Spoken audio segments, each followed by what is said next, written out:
So hello my dear कॉमियंस, हमने आपको IM के बारे में बताया, उसकी वीडियो प्रोवाइड कराई, आपको समझ में आ गया कि यार आईएम के थ्रू एमबीए की डिग्री मिलती है जो कि बहुत इंपॉर्टेंट है। ये आपके अंदर मैनेजमेंट की स्किल्स लाती है, अंडरस्टैंडिंग लाती है, दुनिया को आप समझते हैं। तो जाहिर सी बात है, अब यहां पर क्या प्रॉब्लम है कि भैया आईएम में जाने के लिए ना ग्रेजुएशन करना पड़ता है, पर हम तो हैं जुगाड़ू लोग, तो जाहिर सी बात है एक रास्ता है जहां पर आपको ग्रेजुएशन तक वेट नहीं करना पड़ेगा, और वो है आईपी मेट का एग्जाम। यानी कि अगर आपने आईपी मेट का एग्जाम दिया तो डायरेक्ट 12th के बाद ही आप आईएम में जा सकते हैं। अब जब सपना मैनेजर बनने का है, बड़े बड़े सपने हैं, टीम को लीड करने का है, 25 लाख 50 लाख 1 करोड़ तक के पैकेज पाने का है, तो जाहिर सी बात है ये एग्जाम ही फोड़ते हैं ना यार। तो बस अब इसके बारे में जानना तो होगा। तो आपने पिछली वीडियो में बहुत बार बोला कि भैया आईपी मेट के बारे में बताओ, तो इसकी डिटेल वीडियो के साथ हम आज आए हैं, और इसके लिए आपके पास दो बेहतरीन हार्ड वर्किंग और इंटेलिजेंट टीचर हैं जो कि जूही मैम और सुरेश सर हैं। ये दोनों आपको बताएंगे।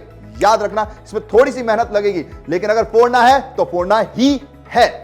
IPMAT is Integrated Program in Management Aptitude Test। ये एक एंट्रेंस टेस्ट होता है जो आपको डायरेक्टली 12th के बाद IIMs पहुंच जाता है।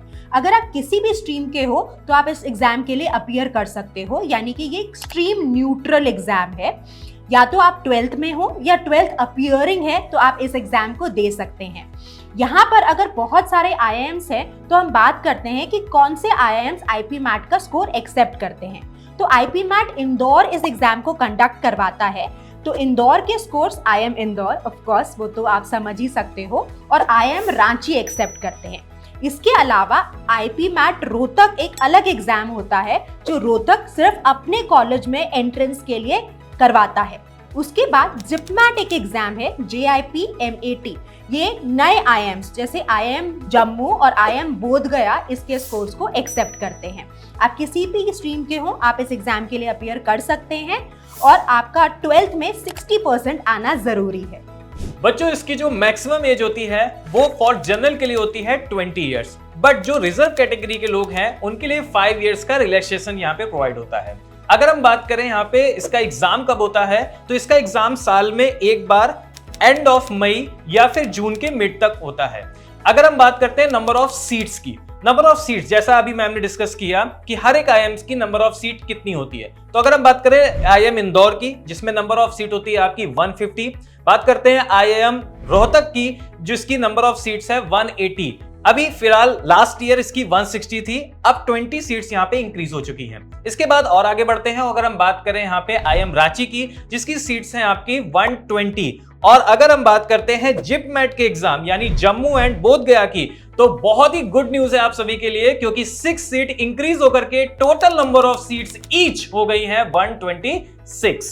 तो बच्चों, अब हम डिस्कस करते हैं इन सारे IIMs में सिलेक्शन के लिए जो एग्जाम्स होते हैं उनका डिटेल में स्ट्रक्चर और एग्जाम पैटर्न, सिलेबस भी डिटेल में कवर करेंगे। चलिए अब हम बात करते हैं IPMAT इंदौर के एग्जाम के पेपर पैटर्न की। तो देखिए, मेजरली यहाँ पर 2 सब्जेक्ट टेस्ट होते हैं, एक इंग्लिश और एक आपका क्वांटिटेटिव एप्टीट्यूड, या आप उसको सरल भाषा में मैथ्स भी कह सकते हैं। तो इंग्लिश में आपको 45 क्वेश्चन मिलते हैं जो आपको 40 मिनट्स में कवर करने होते हैं। अब हम क्वांट पे आते हैं, तो क्वांट में आपको 15 क्वेश्चंस तो ऐसे मिलते हैं जिनको हम शॉर्ट आंसर टाइप कहते हैं, जिसमें आपको 40 मिनट्स मिलते हैं, पर आपके पास आंसर चॉइसेस नहीं होती, यानी कि आपके पास ऑप्शंस नहीं होते, आपको अपना आंसर टाइप करना होता है। और इसके अलावा आपको मिलते हैं 30 क्वेश्चंस MCQ की फॉर्मेट में जो आपको 40 मिनट्स में सॉल्व करने होते हैं। एक बार आपका रिटन पेपर हो जाता है, और अगर आप डेडिकेटेड कट ऑफ जो ईयर टू ईयर वेरी करती है वो ओवरकम कर जाते हैं, उसको क्रॉस कर जाते हैं, तो फिर आपको पर्सनल इंटरव्यू के लिए कॉल आ जाता है। अगर आपका पर्सनल इंटरव्यू में कॉल आना है, उसके बाद फाइनल सिलेक्शन के लिए जो परसेंटेज रहता है वो रहता है 65%, तो आपका IPMAT का स्कोर, और 35% आपने पर्सनल इंटरव्यू में कैसा परफॉर्म किया। IIM रांची भी इंटरव्यूज के लिए बुलाता है, पर उसने अभी तक एक्सप्लिसिटली कैटेगरी वाइज, यानी कि आपके एप्टीट्यूड टेस्ट का कितना स्कोर है और इंटरव्यू के लिए कितनी वेटेज होती है, इसको रिवील नहीं किया है। चलिए अब हम लोग बात करते हैं IPMAT रोहतक के एग्जाम के पेपर पैटर्न की। तो यहाँ पे बेसिकली 3 सेक्शंस आपके में आते हैं। सबसे पहले आता है आपका क्वांट, यानी जिसको हम लोग बोलते हैं मैथ्स, इसके बाद आपका लॉजिकल रीजनिंग, और इसके बाद आपका वर्बल एबिलिटी यानी इंग्लिश वाला सेक्शन पूछा जाता है।